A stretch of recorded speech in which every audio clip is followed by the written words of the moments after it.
વૈદિક સાધના અધ્યાત્મ કેન્દ્ર જૂનાગઢથી હું પ્રદીપ મહેતા આપ સૌનું હાર્દિક સ્વાગત કરું છું, અભિનંદન કરું છું। આજની થંબનેલ જોઈને તમે સમજી જ ગયા હશો કે આજનો મુખ્ય વિષય શું રહેવાનો છે। જી હા, આજે આપણે ચર્ચા કરીશું કે 2024ના નવા વર્ષના પહેલા મહિનામાં એક મોટી ઘટના બનવા જઈ રહી છે। હવે તે ધનયોગ સંબંધિત બને, કાર્યયોગ સંબંધિત બને, પ્રેમ યોગ સંબંધિત બને, વ્યવસાય કે આર્થિક જીવન સંબંધિત બને, કંઈક તો નવું અને અલગ થવા જઈ રહ્યું છે। આપણે તેના વિશે ચર્ચા કરીશું અને જાન્યુઆરી મહિનો કેવો મોટો સરપ્રાઈઝ તમને આપવા જઈ રહ્યો છે તેના વિશે જાણશું। અને આમ પણ મોટી ઘટના તો બનશે જ, કારણ કે 31 ડિસેમ્બરથી ગુરુ માર્ગી થઈ રહ્યા છે અને તમારી કુંડળીના ત્રીજા ઘરમાં મંગળ અને શુક્રનો ધનયોગ બની રહ્યો છે। બુધ અને શુક્રના સંયોગથી લક્ષ્મીનારાયણ યોગ બની રહ્યો છે। તેથી તે આકસ્મિક ધન, પ્રસિદ્ધિ, શુભતા અને સફળતાના સંકેત આપી રહ્યા છે। હવે મકર રાશિ માટે તે કેવું રહેશે, કઈ રીતે થશે, ચાલો વિગતવાર ચર્ચા કરીએ। આ વિડીયો ચંદ્ર રાશિ ઉપર આધારિત છે। જો તેમની ચંદ્ર રાશિ નથી જાણતા તેઓ તેમના પ્રસિદ્ધ નામની રાશિ પરથી પણ સાંભળી શકે છે। અને જો તમે સલાહ લેવા માંગતા હો તો અમારા ફક્ત એક જ આધિકારિક નંબર છે જે આ વિડીયોમાં આપવામાં આવ્યા છે। આ સિવાય અમારા કોઈ અન્ય નંબર નથી। જો કોઈ અન્ય નંબર ઉપરથી તમને કોઈ સંપર્ક કરે તો સમજી લેવું તે મોટું ષડયંત્ર હોઈ શકે છે। તેથી સાવધાન રહો, સાવચેત રહો। તો ચાલો શરૂ કરીએ। હવે તમારે ધ્યાનથી સાંભળવું પડશે, ધ્યાનથી સમજવું પડશે। પણ મિત્રો, એ પહેલાં હું તમને એક વાત ચોક્કસ કહેવા માગું છું। લક્ષ્મીના સ્વરૂપની ગણતરી કરવી શક્ય નથી। જીવનના દરેક ક્ષેત્રમાં લક્ષ્મીનો પ્રભાવ રહે છે। તે ધન ઉપરાંત યશ, કીર્તિ અને ઈચ્છા પૂર્તિના પણ દેવી છે, જેની કૃપા વિના કશું જ શક્ય નથી। આપણા શાસ્ત્રોમાં પત્નીને ગૃહલક્ષ્મી પણ કહેવામાં આવે છે।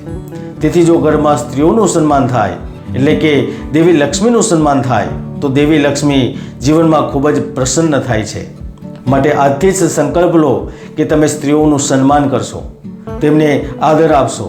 તો ચાલો જાણીએ તુલા રાશિ માટે કઈ મોટી ઘટના બનવા જઈ રહી છે। હાલમાં શનિદેવ માર્ગી ચાલી રહ્યા છે અને 31 ડિસેમ્બરથી ગુરુ ગ્રહ પણ માર્ગી થઈ જશે।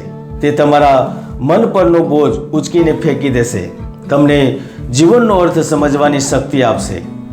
તમે જીવનમાં જે દ્રઢ સંકલ્પ સાથે આગળ વધી રહ્યા છો તેને પૂર્ણ કરવા માટે તકોનું નિર્માણ કરશે। જે રીતે ક્ષીરસાગરમાં ખીલેલા કમળ પર દેવી લક્ષ્મી પ્રગટ થયા હતા, તેવી જ રીતે તમારા જીવનમાં, તમારી કારકિર્દીમાં દેવી લક્ષ્મીનું આગમન થશે। તે કોઈ પણ સ્વરૂપમાં આવી શકે। જે વ્યવસાયમાં કંઈક નવું કરવાનું વિચારી રહ્યા છે તેમના મનમાં બુદ્ધિના સ્વરૂપે આવે। નોકરીમાં અત્યાચાર કે અસમાનતા કે ભેદભાવને દૂર કરવા સત્તા કે અધિકારના રૂપમાં આવે, તે જરૂર આવશે।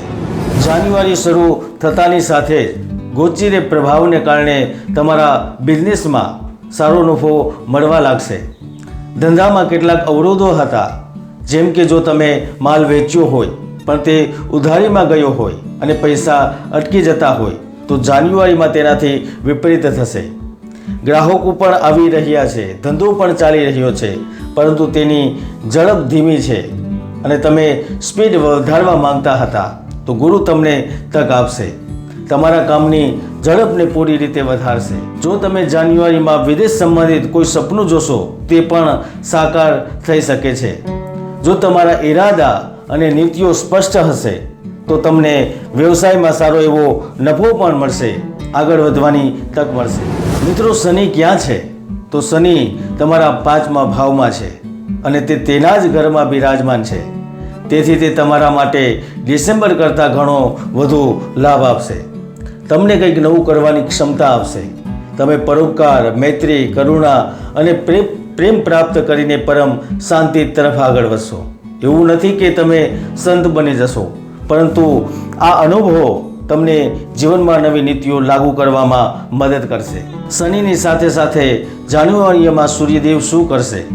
તો તે શત્રુઓ દ્વારા કામમાં અડચણો ઊભી થઈ રહી હતી તેમને દૂર કરશે। નોકરીમાં તમને ઘણું માન સન્માન અને લાભ આપશે।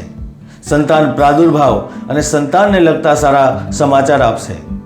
જો છેલ્લા કેટલાક સમયથી વિદ્યાર્થીઓના અભ્યાસ પર થોડી નકારાત્મક અસર થઈ રહી હતી તો તે અસરને દૂર કરશે. તમારા પરિણામો વિપરીત કરી દેશે.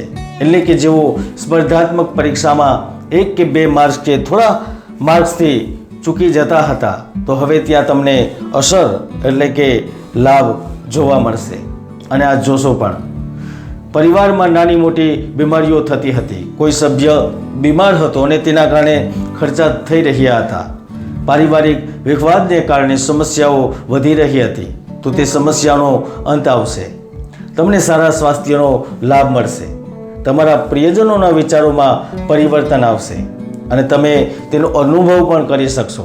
અને જો તમારી સાથે આવું થાય છે તો તમારો અનુભવ કોમેન્ટ બોક્સમાં જરૂર શેર કરજો. 18 જાન્યુઆરી 2024માં જ્યારે લગ્ન શુક્ર તમારા 3જા ભાવમાં પહોંચશે અને મંગળની સાથે બુધની સાથે લક્ષ્મી નારાયણ યોગ બનાવશે તો કંઈક અલગ અને કંઈક નવું કરશે. જીવનસાથી અને મોટા ભાઈની મદદથી કોઈ કામ થઈ શકશે. અધિકારી તમારા પ્રત્યે દયાળુ બની જશે. આર્થિક સ્થિતિ સુધારવા માટે લીધેલા નિર્ણયો સફળ થઈ શકશે. જે વ્યક્તિ નોકરીની શોધમાં છે તેને નોકરી મળશે, લાભ થશે. 6ઠા ભાવમાં રાહુના પ્રભાવને કારણે તમે ન માત્ર શત્રુઓને પરાસ્ત કરશો, પરીક્ષામાં પાસ થશો, પરંતુ પૈસા કમાવાની અને વિદેશમાં રહેવાની ઈચ્છા માટે પણ આગળ વધશો. જેઓ ઠંડા પ્રદેશોમાં રહે છે અથવા યુરોપિયન દેશોમાં સ્થિત છે અને હજુ પણ સંઘર્ષ કરી રહ્યા છે, વારંવારના પ્રયત્નો નિષ્ફળ જાય છે, તો એવા લોકો સફળ થશે. તમે જે તક ઈચ્છતા હતા તે તક મળશે. જેમાં આપણે વાંચન, મનન અને સ્વ અધ્યયન દ્વારા જીવનમાં પૂર્ણતા પ્રાપ્ત કરી શકીએ છીએ, તેવી જ રીતે જાન્યુઆરી મહિનામાં પૂર્ણ શ્રદ્ધા અને નિષ્ઠા સાથેના તમારા પ્રયત્નો તમને સમૃદ્ધ બનાવી દેશે. જો તમે કંપનીમાં નહીં પણ નીતિઓમાં બદલાવ ઈચ્છો છો તો તે શક્ય બનશે. ધંધામાં વિસ્તરણના પ્રયાસો સફળ થશે. નોકરી, પૈસા અને પગારમાં વધારો થશે. તમારી કારકિર્દીમાં 4 ચાંદ લાગશે. જ્યારે 11મા ભાવનો સ્વામી સૂર્ય 4થા ભાવમાં હોય છે ત્યારે તે નોકરીની ઓફરથી લઈને પરિવર્તન સુધીની ઈચ્છાઓ પૂરી કરશે. ફ્રેશર્સ માટે સારી તકો ઉપલબ્ધ થશે. જેઓનું કામ metal, steel, petrol, plastic industry સાથે સંબંધિત છે, જેઓ કન્સ્ટ્રક્શન વર્ક સાથે સંબંધિત છે, કૃષિ ઉત્પાદન સંબંધિત કામ કરે છે, તો યાદ રાખો કે લક્ષ્મી તમારા ઘર પર દસ્તક આપી રહી છે. બસ તૈયાર રહો. જાન્યુઆરીમાં શું કરવા ઉપાય? તો અન્ન અને જળનું દાન કરો. બસ આટલું જ. તુલા રાશિફળ જાન્યુઆરી 2024માં આજ માટે. ફરી મળશું નવા વિડીયોમાં. જય ગુરુદત્ત, જય ગિરનારી.